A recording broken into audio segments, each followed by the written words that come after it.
Oke, selamat siang Sobat Setir semua. Kembali lagi bersama saya Roberto di channel YouTube Setir Kanan yang kali ini kembali ke segmen literasi mobil listrik. Saya hari ini lagi ada di tempat yang kece berat karena ini adalah pameran kendaraan listrik PFVS ya yang berlangsung di J-Expo Kemayoran. Ini seru banget, kayaknya Sobat Setir semua kalau nggak kesini rugi banget karena ada banyak banget stand-stand keren yang bisa menggambarkan masa depan daripada kendaraan elektrik. Kebetulan hari ini saya lagi ada di satu stand namanya Kurnia Motors. Yang hari ini ada dua line up gitu ya, di sebelah kiri dan di sebelah kanan. Kita akan nanti nge-review mobil yang ini nih. Mau tahu gimana kelanjutannya? Yuk kita lanjut.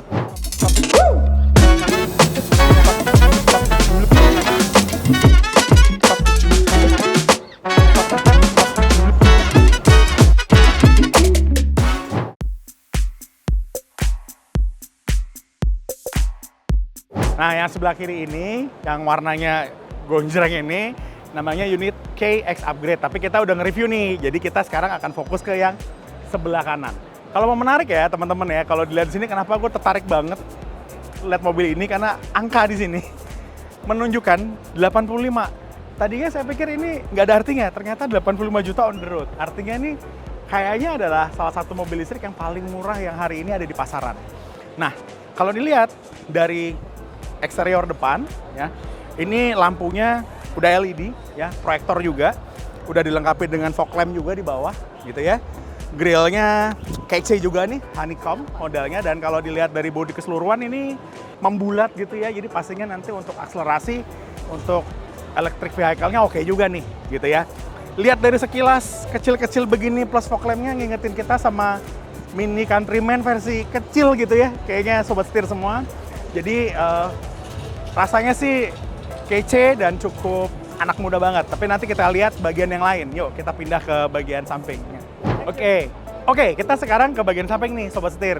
Kalau dilihat dari dimensinya, ini kecil sih. Jadi bayangin ya Sobat Setir, kalau saya begini nih, nah sampai udah bagian belakang. Jadi compact banget kalau dari sisi dimensi. Terus berikutnya kalau kita lihat dari ukuran ban, ini pakai ring 12 ya kayaknya.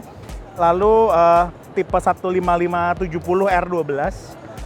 Kalau dilihat dari pengereman, ini depan belakang udah cakram, jadi cakep ya. Jadi secara fungsi pasti juga nanti akan membantu pas akselerasi di jalan. Oke, kita sekarang ke bagian belakang. Oke, kita geser ke bagian belakang dan Sobat Setir saya langsung menuju ke bagian yang rasanya paling penting kalau di mobil listrik, yaitu di bagian chargingnya ya. Ini kalau lihat di sini port chargernya ada di bagian belakang nih, tepatnya ada di bumper gitu ya. Kalau dilihat sih ini AC nih sepertinya Sobat Setir semua. Menariknya adalah unit ini sudah punya indikator yang menunjukkan kondisi baterai kita di bawah 80%, 80% ke atas atau sudah 100%. Nah ini menarik banget karena begitu kita di luar nanti nggak perlu ngintip-ngintip ke dalam nih untuk ngelihat kondisi baterai kita untuk dipakai jalan ke tujuan berikutnya. Ya masih di bagian belakang nih, kita sekarang bahas lampunya. Ini mobil sekompak ini lampunya lumayan ini ya, menurut saya ini ala-ala E-Class lah ya Sobat Setir ya. LED juga ya, jadi kalau dilihat lampu di seluruh mobil ini sudah LED. Nah ini untuk mobil listrik sangat berpengaruh. Kenapa? Karena penggunaan daya yang kecil, ya panas yang dihasilkan pun juga minim. Sehingga pada akhirnya akan membuat pemakaian daya listrik akan jadi jauh lebih efisien. Ya, setelah itu kita akan lihat bagian dalamnya kali ya, Sobat Setir ya, supaya kita tahu gimana sih cara kerja motor listriknya. Ya, kita buka nih ya. Kalau dilihat nih ada knop kunci, bukanya harusnya pakai kunci nih rasanya Sobat Setir. Ya, ini agak spacey ya, agak tinggi juga. Dugaan saya Sobat Setir nih ada motor penggerak kayaknya di bagian belakang ya untuk menggerakkan roda.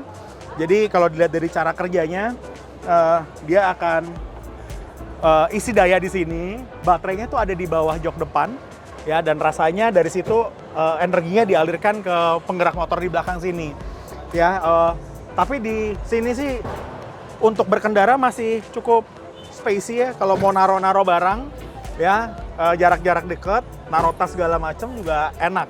Tapi kan ini dari luar, nanti kita akan coba lihat dari dalam ya Sobat Setir. Yuk kita lanjut. Oke, sekarang sebelum masuk kita lihat bagian depannya dulu nih, terutama di bagian kap mesin depan. Yuk kita lihat sama-sama Sobat Setir. Wow, ini kalau bisa dilihat ya sangat sederhana. Ini sih kalau saya lihat komponen AC, braking ya, rem ya, lalu kemudian, nah ini yang menarik nih Sobat Setir, kalau dilihat di dalam di sini, ini dia pakai inverter.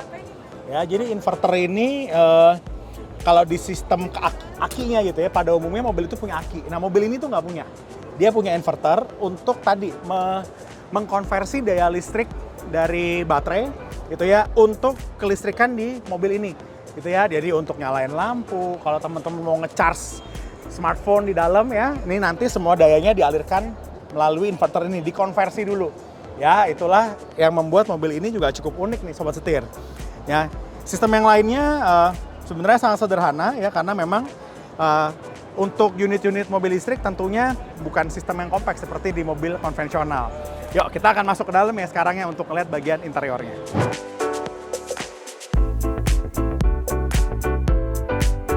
Oke, Sobat Setir, sekarang kita akan bahas bagian dalam. Cuma kalau saya ini suka ngulik baterai dulu nih Sobat Setir ya. Jadi kalau kita lihat, ini unit baterainya ada di bawah jok depan ya.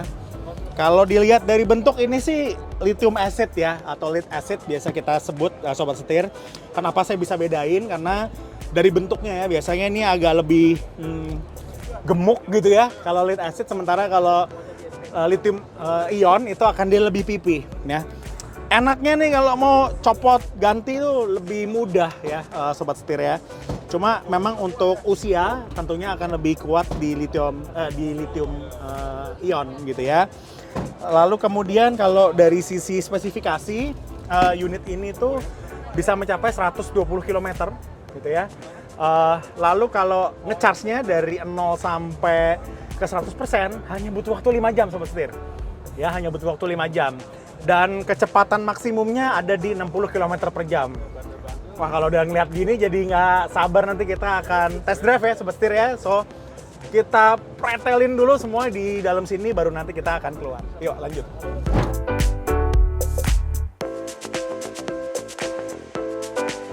Oke Sobat Setir, sekarang saya sudah di bagian dalam, di bagian belakang ya. Ini sih buat saya impresi pertama adalah nggak nyangka buat mobil yang sekompak ini dengan saya yang tingginya 170 ya, ini masih cukup nyaman lah ya. Jadi senderan depannya juga masih cukup enak gitu ya, mau agak ya masih bisa gerak lah ya. Lalu kemudian yang menarik juga jarak antar kepala ke atas juga enak nih ya, nggak kecil banget gitu ya. Yang lain lagi kalau dilihat dari pintu plastik tapi tetap ada kesan energiknya gitu ya. Dan sudah power window nih ya Sobat Setir semua, jadi cukup praktis juga buat penumpangnya gitu ya. Overall sih sebenarnya cukup lah kalau untuk berkendara 4 orang gitu ya. Untuk mobil yang sekompak ini menurut saya udah asik banget nih Sobat Setir. Mesti dicoba. Yuk kita lanjut lagi.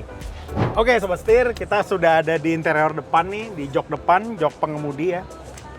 Kalau dilihat di sini enaknya kayaknya saya nyalain dulu ya Sobat Setir ya. Jadi di sini masih pakai sistem kunci ya.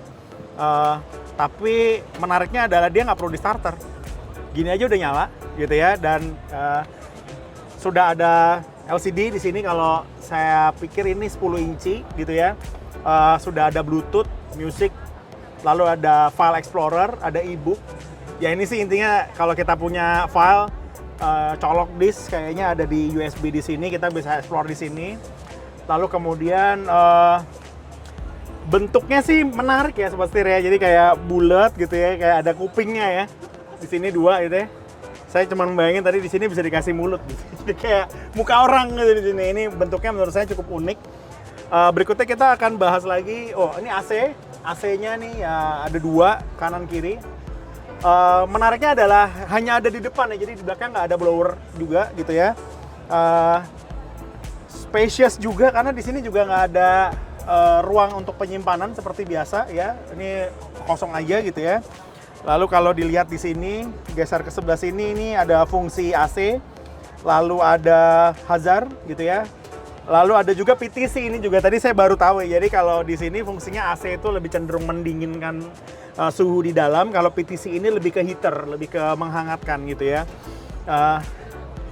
Kalau untuk transmisi ini cuma gini doang nih.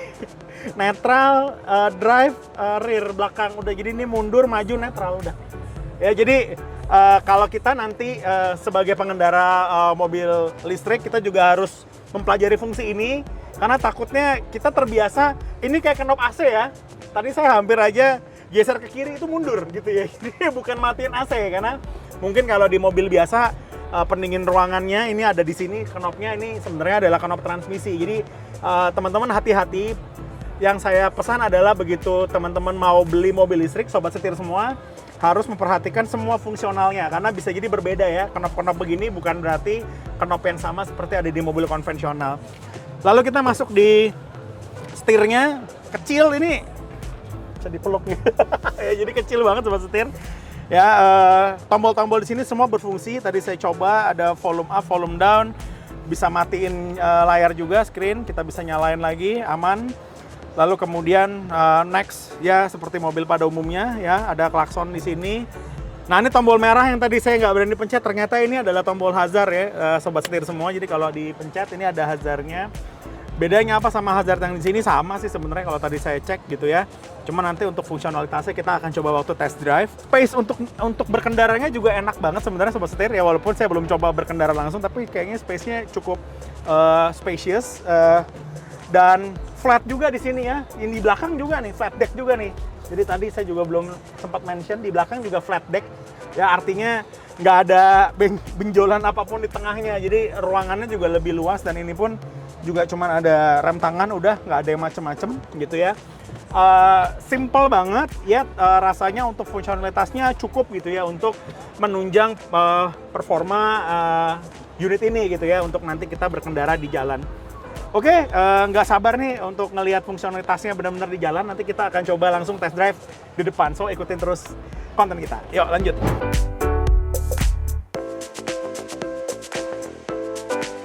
Oke, sobat setir semua, sekarang saya udah ada di dalam unit K Cooper-nya. Ini unitnya sama kayak tadi di dalam, tapi begitu masuk kayak nggak sama gitu ya, karena memang ternyata ada variasi-variasi.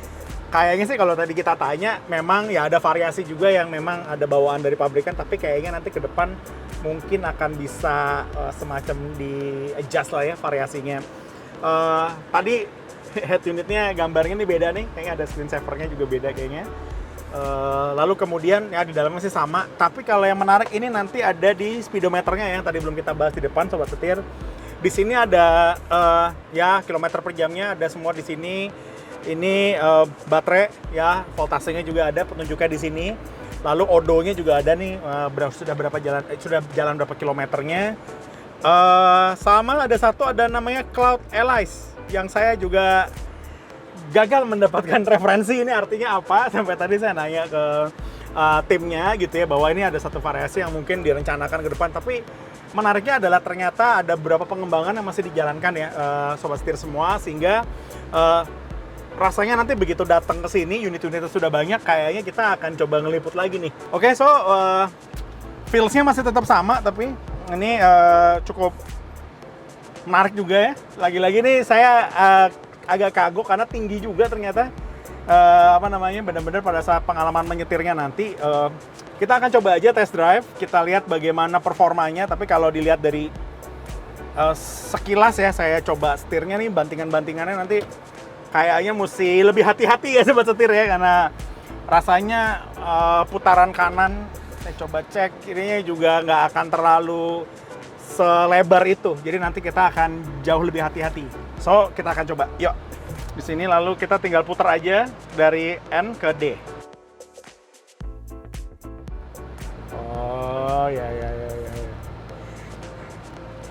Ini pengalaman menyetir pertama kali saya dengan unit K Cooper ini. Nggak tahu buat sobat setir yang sudah pernah merasakan nyetir unit elektrik gitu ya. Ya feels like-nya sih sama-sama aja. Iya bener banget sobat setir, ini untuk uh, jangkauan setirnya rasanya menurut saya masih agak terlalu pendek gitu ya. Jadi kayaknya nanti versi yang sudah akan keluar katanya jangkauannya akan lebih diperlebar. Bener, ini bantingannya mesti cukup hati-hati mengukur karena saya juga nggak yakin tadinya akan sesempit ini. Ya, saya sudah berhasil untuk berputar di rem yang luar. Saya akan berputar sekali lagi kali ini dengan kecepatan yang lebih tinggi. Kita lihat apakah saya berhasil, sobat setir. Gagal ternyata. Nggak, saya gagal membuat teman-teman saya berasa nyaman. Tapi buat saya ini masih acceptable. Kalau yang udah pernah nyetir mobil listrik, ini terbiasa dengan yang namanya pedal yang responsif. Ya seperti itulah ya. Cukup menarik, sobat setir semua ya. Pedalnya responsif. Dan kalau dilihat dari, coba ya, kita mau, saya coba satu putaran dulu untuk dapat yang lebih. Kita coba rem. Oke. Pengeremannya pun tadi karena sudah cakram ya, sobat setir ya, jadi cukup enak juga gitu ya. Untuk pengeremannya, ya cuman memang untuk, ya ini bantingannya lumayan sih ya sobat setir kalau dilihat dari, kalau kita belum terbiasa menggunakan unit-unit elektrik gitu ya. Dan ya, wah ini mesti dibiasakan sebenarnya terkait dengan jarak antara pedal rem dan pedal gas aja sih sobat setir ya. Karena kalau belum terbiasa, feels like pedal gas ke pedal kopling. Apa dulu sobat setir biasanya nyetir mobil manual. Oke, kita sudah selesai dan kita akan coba mundur. Dari sisi akselerasi mundurnya, lagi-lagi tinggal putar knob aja. Ya di sini juga udah ada kamera belakang ya atau rear cam. Kita bisa lihat di sini ya. Kalau dilihat dari sisi spion, rasanya sih blind spotnya juga masih cukup aman ya sobat setir ya. Kalau saya lihat di sini, dilihat dari rear cam di belakang juga oke. Jadi buat saya sih ini masih bisa dikatakan nyaman gitu ya untuk sistem navigasinya. Oke, sobat setir semua, itu adalah pengalaman test drive-nya, cukup menarik. Ya, kita harus pembiasaan untuk bisa menyetir unit ini, mengendarai unit ini dengan cukup nyaman dan cukup aman. Oke, kita akan merecap semuanya sobat setir, pengalaman kita dengan K Cooper ini di depan aja di sana supaya nanti kita juga bisa sambil lihat unit yang lain. Yuk, lanjut. Oke, sobat setir, seru banget pengalaman kita hari ini dengan unit K Cooper gitu ya. Unit yang rasanya bisa jadi pilihan sobat setir semua kalau nanti mau coba beralih dari unit yang sifatnya konvensional ke unit yang elektrik gitu ya. Catatan tadi itu yang kita coba adalah unit K Cooper yang seri standar ya, yang dengan harga 85 juta OTR. Nah, kalau kita mau coba spesifikasi yang lebih tinggi, Kurnia juga punya yang namanya unit K Cooper yang series Hyper. Nah, ini sudah ada peningkatan di beberapa hal ya. Yang pertama dari sisi baterai ini sudah lithium ion juga gitu ya. Lalu kemudian bisa mencapai 200 kilo dengan kecepatan maksimalnya di 100 km per jam. Lalu model yang sekarang lagi dikembangkan ada panel suryanya ya, jadi adalah teknologi yang menarik juga nanti untuk elektrifikasi. Dan harganya itu dia ambil di 135 juta juga on the road. Yang paling saya suka dari unit ini sebenarnya adalah bentuknya sih sobat setir semua ya. Jadi kalau dilihat itu tidak seperti layaknya unit-unit pada umumnya ya. Very catchy gitu ya. Jadinya untuk kita dibawa gaul juga seru gitu ya.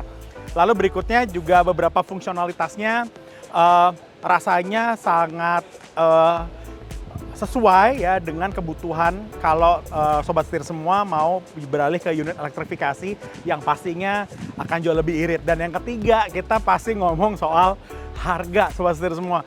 Ini adalah unit elektrik yang saya lihat sampai dengan hari ini dengan harga on the road yang paling murah. Jadi kalau sobat setir mau masih ragu-ragu nih beralih dari konvensional ke elektrik, tapi juga mikir aduh kok harganya mahal banget ya.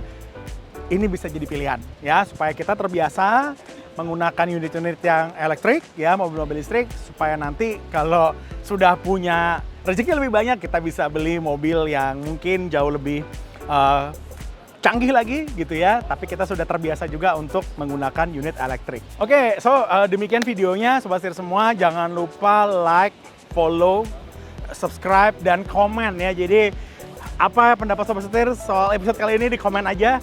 Ya, nanti kita akan ketemu lagi di episode berikutnya. Kalau komen-komennya menarik tentunya kita akan jawab ya. Kalau ada yang ingin Sobat Setir tahu mengenai literasi mobil listrik juga silahkan tulis di kolom komen supaya kami bisa respon.